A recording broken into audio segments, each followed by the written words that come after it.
I should have known something was wrong when Natalie asked to see my phone at 11:30 on a Tuesday night. We were in bed, her scrolling through Instagram with that glazed look she got when she was pretending to care about other people's lives. I was reading a thriller, one of those Stephen King novels where small-town secrets eat people alive. Seemed appropriate looking back. "Eli," she said, not looking up from her screen. "Can I see your phone?" I glanced over. "What?" "Your phone." She turned to face me, her expression serious. "I want to check it." I laughed. Couldn't help it. "Are you serious right now?" "Completely." Natalie set her own phone down, face down on the nightstand. That should have been my first clue. Tara's boyfriend was cheating on her. She found texts, pictures, everything. It made me think, how well do we really know each other? "Nat, we've been together for 6 years. Married for 3. "So?" Her voice had that edge to it, the one that meant she was gearing up for a fight. "That doesn't mean anything. People cheat all the time. It's about trust, about loyalty." The irony of those words would hit me like a freight train later. Fine. I grabbed my phone from the nightstand, unlocked it, and handed it over. "Knock yourself out. Check whatever you want." She took it, surprised, started scrolling through my texts, my emails, my photos. I watched her, amused. My phone was boring as hell. Messages to Red about grabbing beers, work emails about contractor bids, photos of my truck and the basement workshop I'd been renovating. After 5 minutes, she handed it back, looking almost disappointed. "See?" I said. "Nothing exciting. Now let me see yours." The change in her face was instant. Her eyes widened just for a second before she forced a smile. "Why? Don't you trust me?" "You just checked mine. Turnabout's fair play, right?" "That's different." She grabbed her phone, clutching it to her chest. "I had a reason. Tara's situation made me worried, but you're just being paranoid." "I'm being paranoid? You literally just demanded to search my phone because your friend's boyfriend cheated." "That's not the same thing."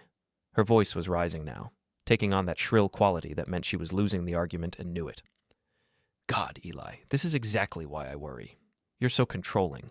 Always questioning me, always suspicious." I stared at her. "I've never questioned you before tonight. Not once in 6 years." "Well, maybe you should look at why I'm uncomfortable with this." She threw back the covers, grabbed her phone and her pillow. "I'm sleeping in the guest room. I can't deal with this right now." "Natalie." "No, I need space. I'm going to Tara's tomorrow after work. Maybe a few days apart will help you think about how you treat me." She stormed out. I heard the guest room door slam. I sat there in bed, my thriller forgotten, staring at the empty space where my wife had been. Something was wrong. Something was very, very wrong. I'm not a genius. I fix houses for a living, swing hammers, install drywall, occasionally deal with the nightmare that is residential plumbing, but I'm not stupid either.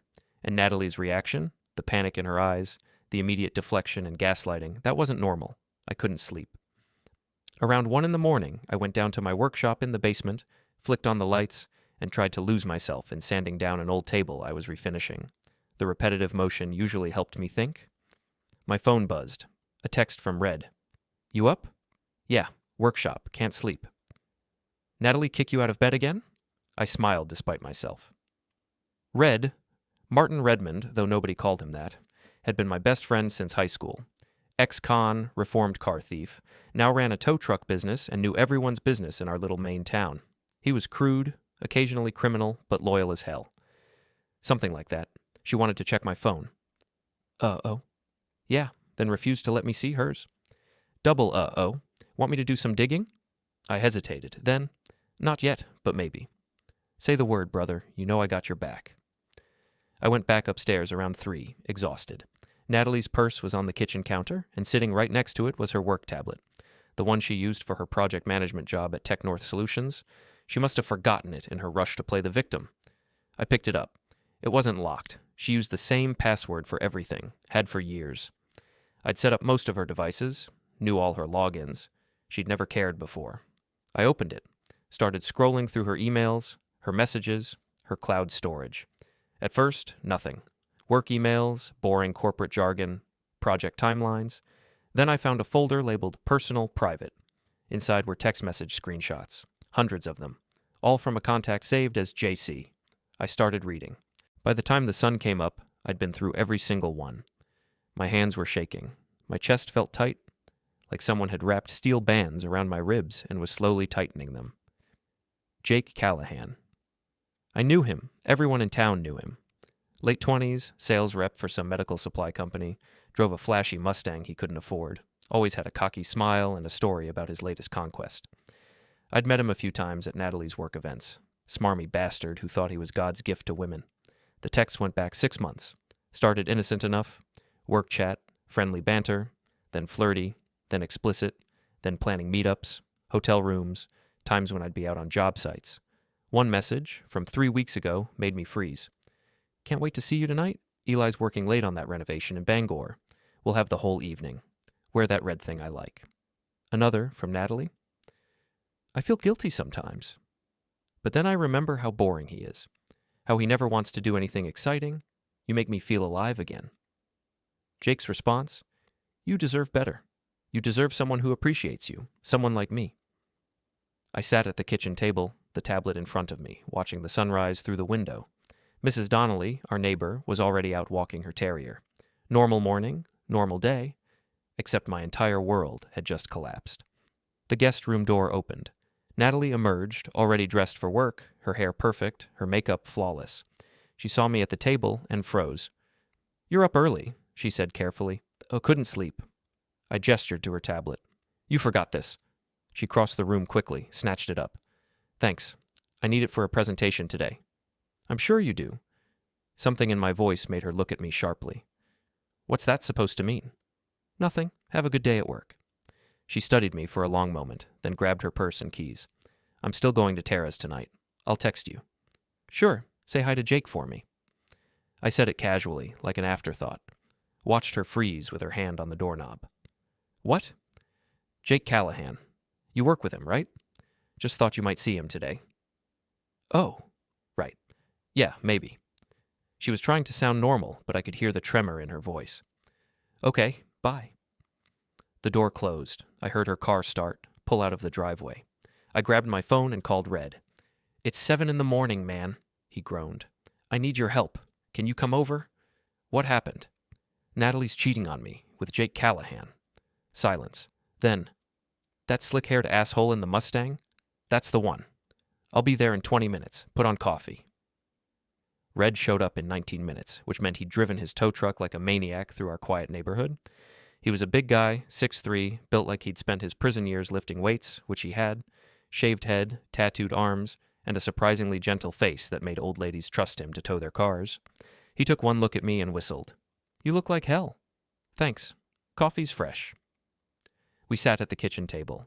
I showed him the tablet, the screenshots, the messages, watched his expression go from curious to angry to coldly furious. This piece of shit, Red muttered, scrolling through the texts. And Natalie, man, I'm sorry. I know you loved her. Still processing that part. So what do you want to do? You want me to have a conversation with Jake? The kind that involves a tire iron and a dark parking lot? No, not yet anyway. I took a sip of coffee, surprised I could taste it. I want evidence. Real evidence. Phone records, locations, everything. Can you help with that? Red grinned. Brother, I know a guy who knows a guy. We can clone her phone, track her car, the whole 9 yards. It ain't exactly legal, but neither is what she's doing to you. How long? Give me 2 days. I'll need her phone for about 10 minutes and access to her car. She's staying at Tara's for a few days. Her car will be at work. Perfect. What about the phone? I thought about it. I'll figure something out. Red left with a promise to start making calls. I went to work. I had a kitchen renovation in South Portland that needed my attention. Spent the day ripping out old cabinets and trying not to think about my wife in bed with Jake Callahan. But I couldn't stop thinking about it. Every time I swung the sledgehammer, I pictured Jake's smug face.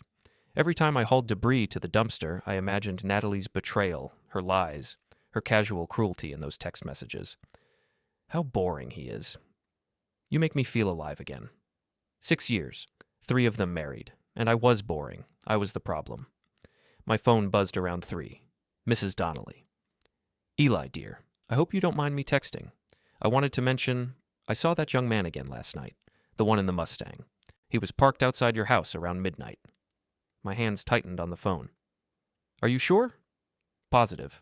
I was up with Chester. He's been having stomach troubles, poor dear, and I saw the car. Same one that's been here a few times over the past months. I thought perhaps he was a friend of yours. No, Mrs. Donnelly, not a friend. Oh, well, I hope everything is all right. Thank you for letting me know. So Jake had been to my house multiple times.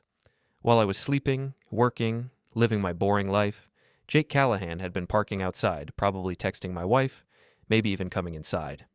I finished work early, drove home, and started looking. Really looking. Found a receipt in the bathroom trash, crumpled up from a hotel in Portland. 3 weeks ago. The night I'd been in Bangor on that renovation job. Found a charge on our joint credit card, the one Natalie used, for lingerie from a boutique downtown. I'd never seen her wear anything new. Found in the back of her closet a red dress. The red thing Jake liked. I took pictures of everything, documented it all. Then I called Red. I need that phone clone tonight. I'll make it happen. Natalie texted me around 7. Staying at Tara's tonight. Need some space to think. I responded, okay, take your time. What I didn't tell her was that I'd already driven to Tara's apartment complex and confirmed her car wasn't there. Instead, I drove to Jake's place, a shabby apartment building on the edge of town, the kind with peeling paint and a parking lot full of potholes. Natalie's car was parked in the back. I sat in my truck, watching. Around 9, I saw movement in a second-floor window. 2 silhouettes close together, then the blinds closed. I drove home, sat in my workshop, started planning. Red showed up at midnight with a guy he introduced only as Tech. Tech was skinny, nervous, maybe 25, with the look of someone who spent too much time in front of computer screens. This is illegal, Tech said immediately. I want that clear. What we're doing is illegal. Noted, I said. Can you do it?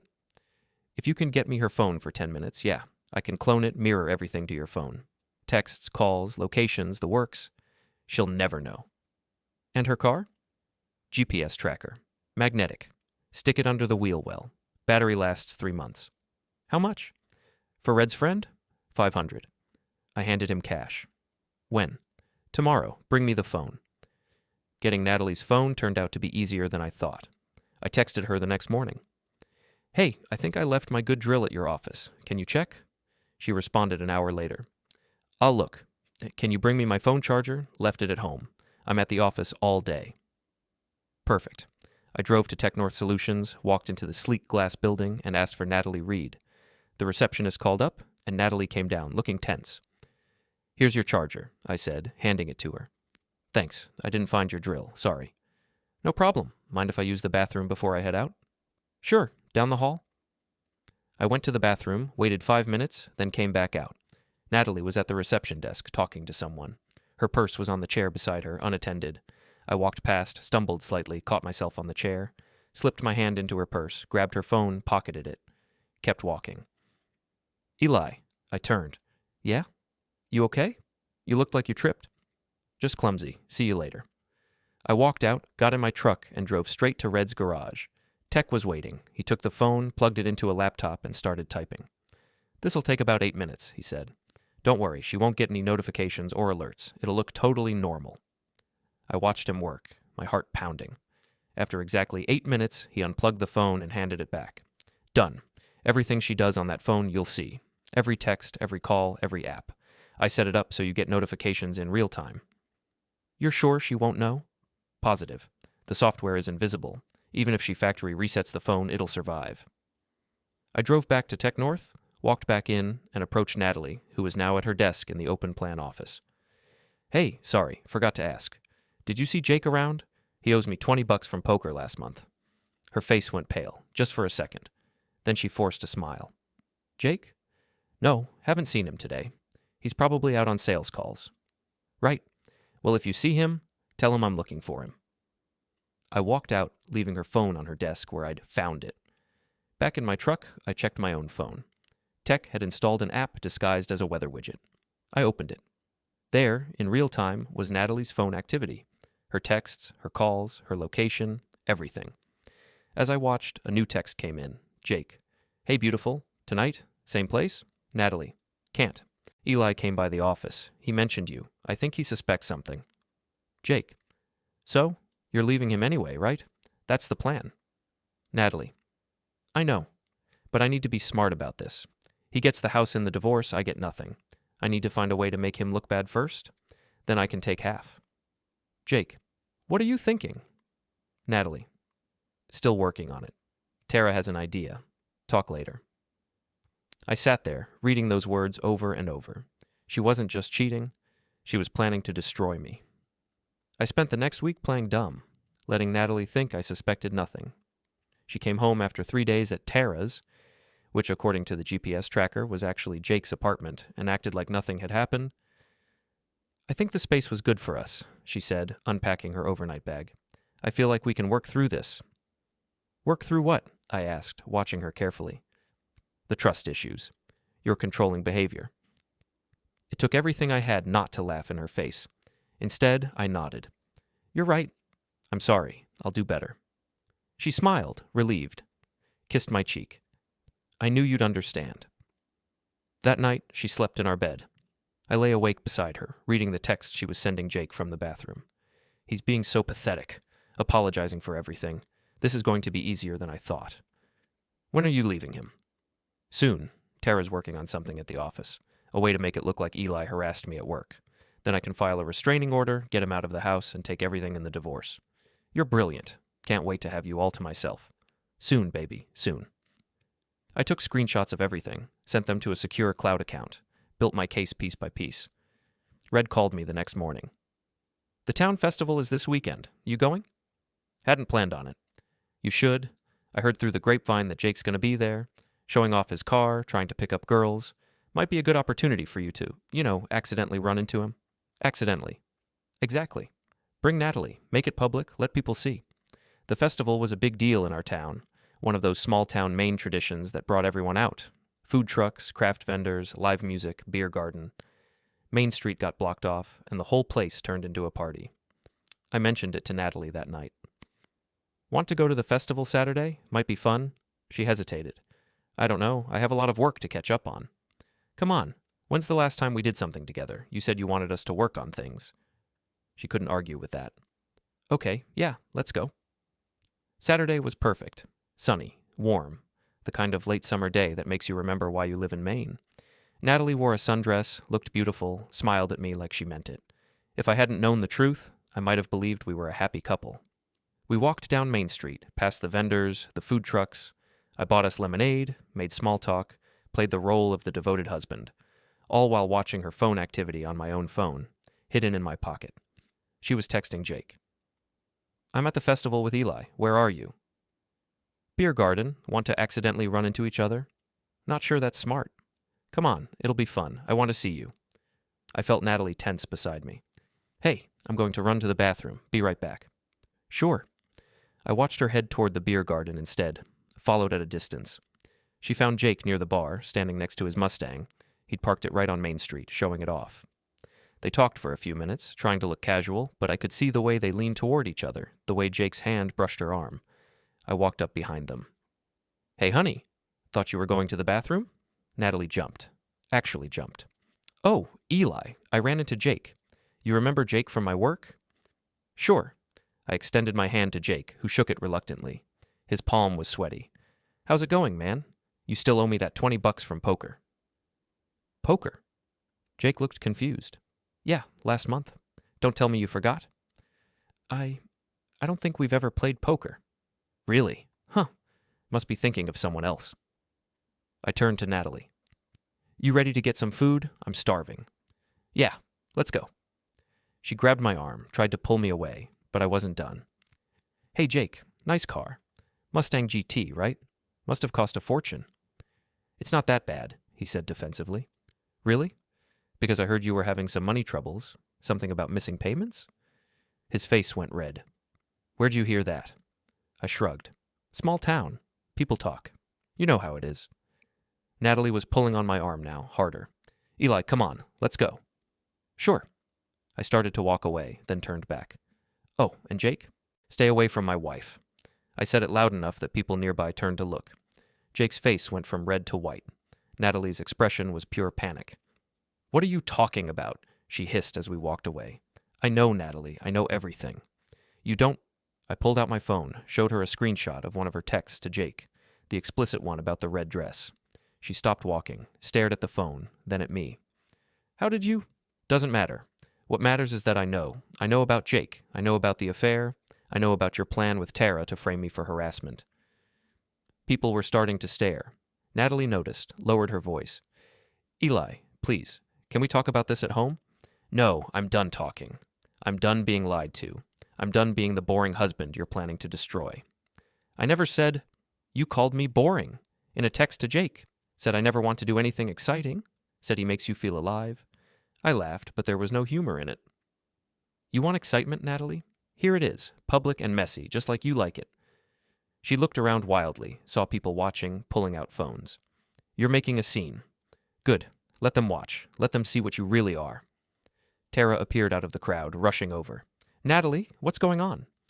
Your friend here is cheating on me, I said pleasantly. With Jake Callahan. Has been for 6 months. And you've been helping her plan to frame me for harassment so she can steal my house in the divorce. Tara's face confirmed everything. That's not... We weren't... Save it. I turned back to Natalie. I want you out of my house. Tonight. Pack your shit and leave. You can't kick me out. It's my house, too. Actually, it's not. It's my house. I bought it before we got married. You signed a prenup, remember? You get nothing. I'd never seen Natalie look so angry. Or so scared. You bastard. You absolute bastard. Yeah, I'm the bastard. Not the woman who cheated on her husband for 6 months and planned to destroy his life. I looked at Tara. And you're supposed to work in HR. You were going to help her file a false harassment claim. That's illegal, by the way. Might want to think about that. Tara went pale. I have the texts, all of them. Every conversation, every plan, every lie. So unless you want me to send them to your boss, I suggest you shut up and walk away. She did, practically ran.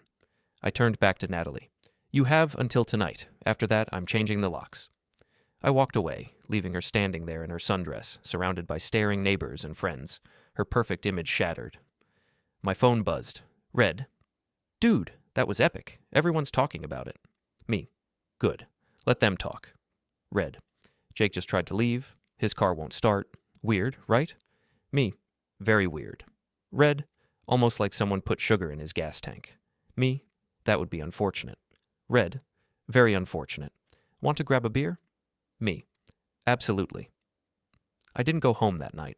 Stayed at Red's place, drank beer, watched my phone blow up with messages from Natalie, Tara, even Jake. Ignored all of them. Around midnight, Red's doorbell rang. We looked at each other.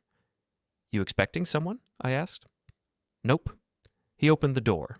Natalie stood there, mascara running, still in her sundress. I need to talk to Eli.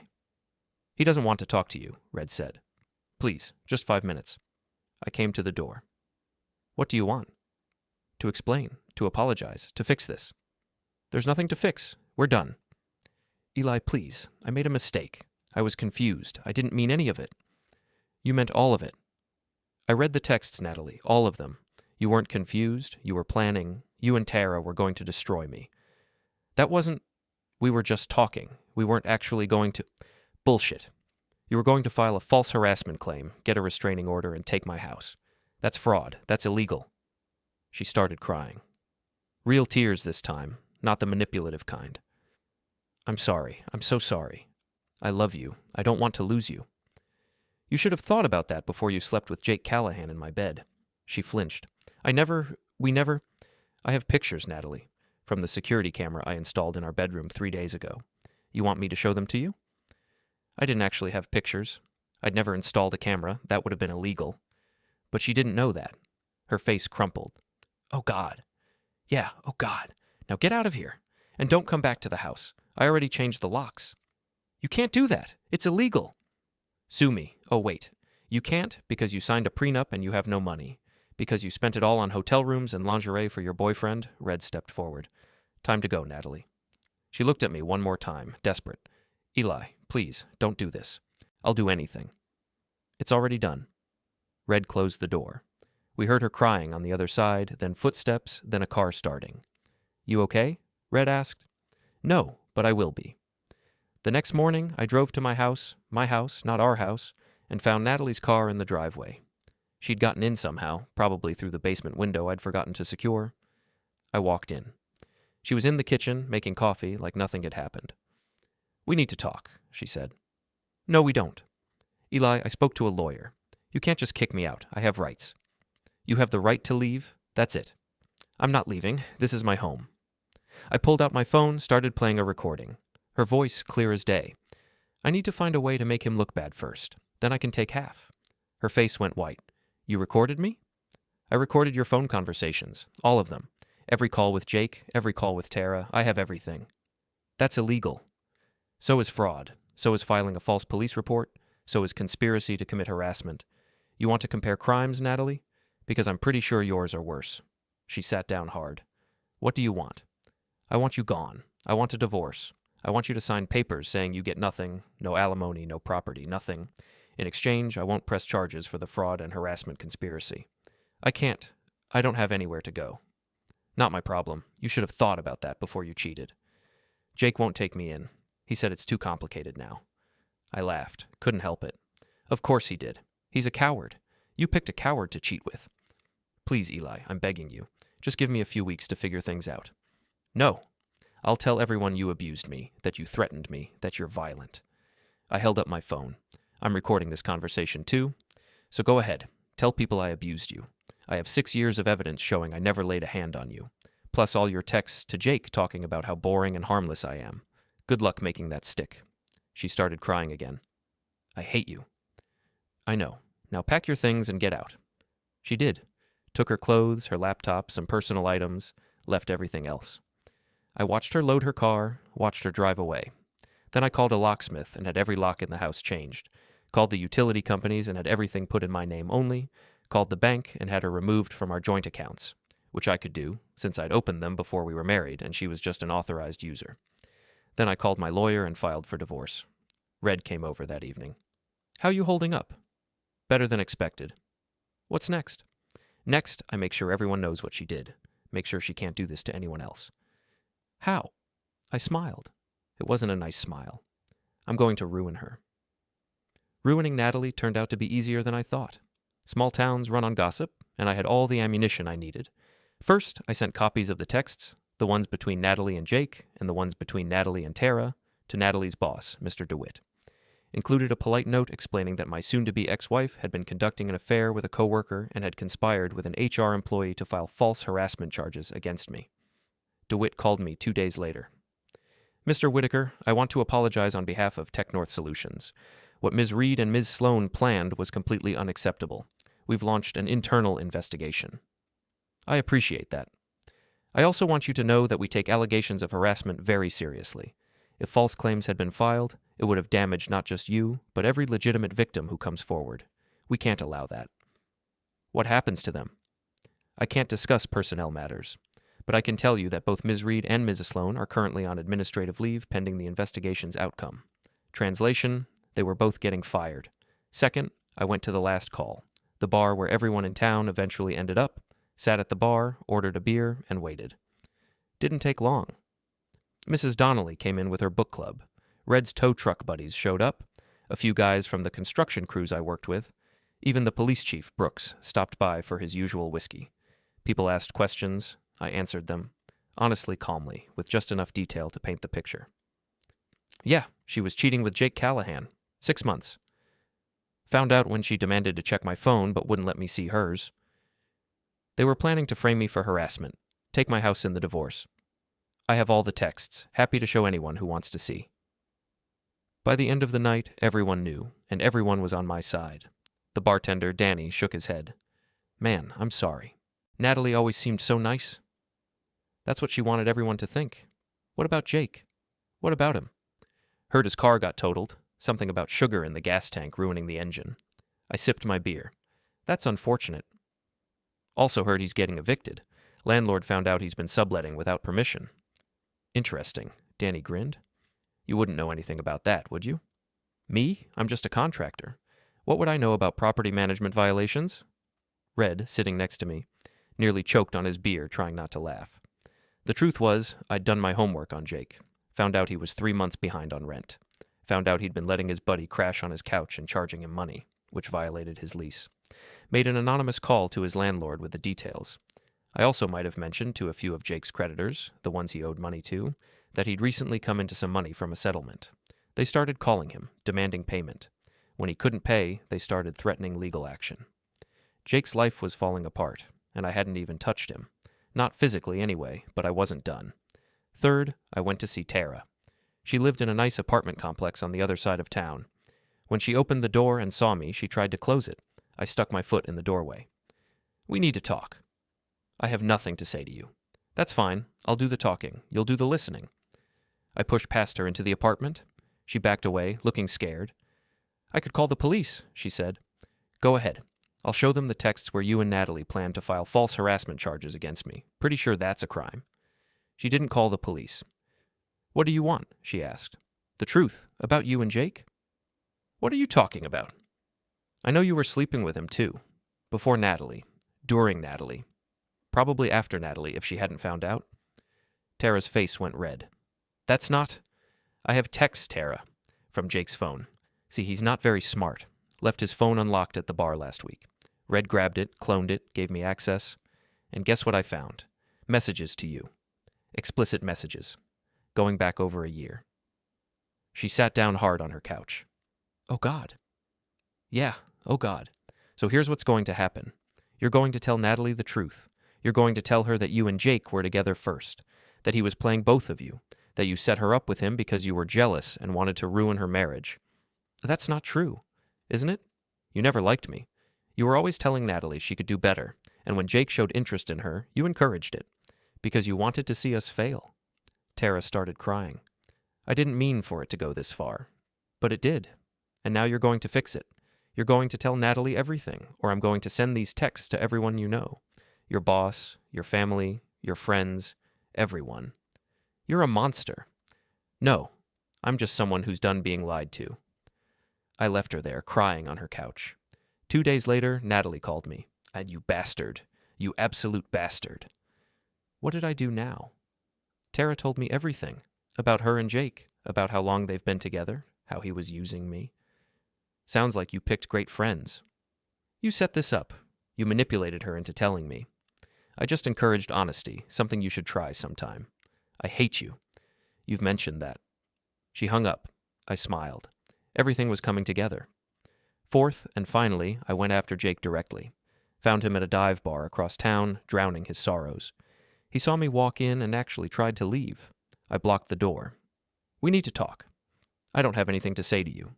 "That's fine. I have plenty to say to you."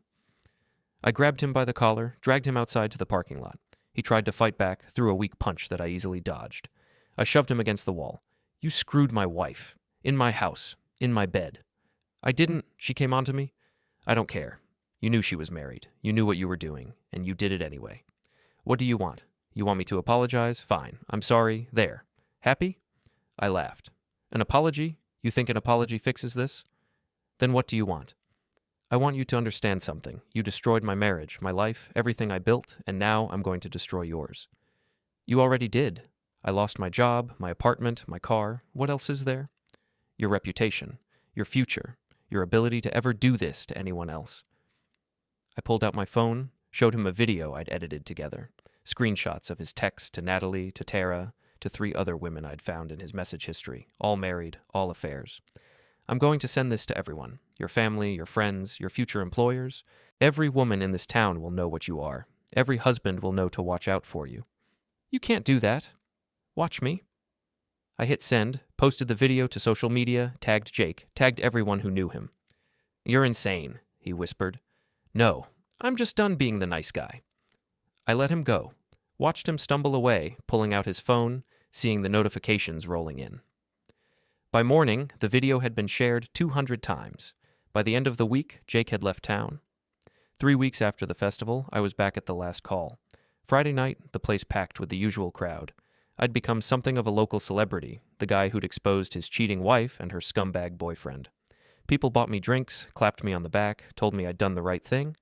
I wasn't sure I believed them. Revenge felt good in the moment, but it left a bitter aftertaste. Red slid onto the stool next to me. "You okay?" "Define okay." "You look like hell." "Thanks. I'm serious. When's the last time you slept?" "I sleep. Nightmares don't count." He was right. I'd been having nightmares. Dreams where Natalie came back, where she and Jake were laughing at me, where I was the one who ended up alone and destroyed. "I'll be fine," I said. "You sure?" "Because you've been on a warpath for 3 weeks. Maybe it's time to let it go." "Let it go?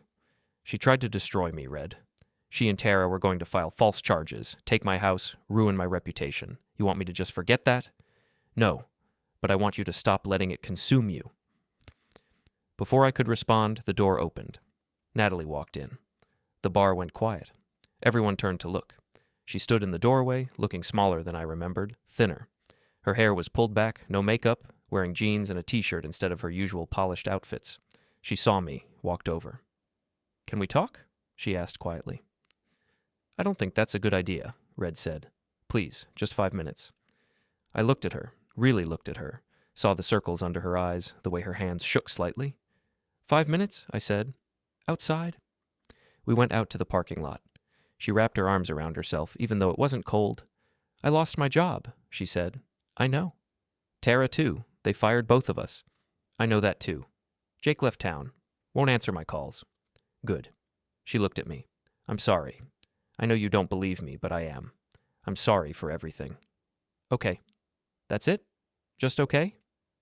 "What do you want me to say, Natalie? That I forgive you? I don't. That we can work it out? We can't. You destroyed us. You destroyed everything we had." "I know. I wanted you to know that I regret it. All of it."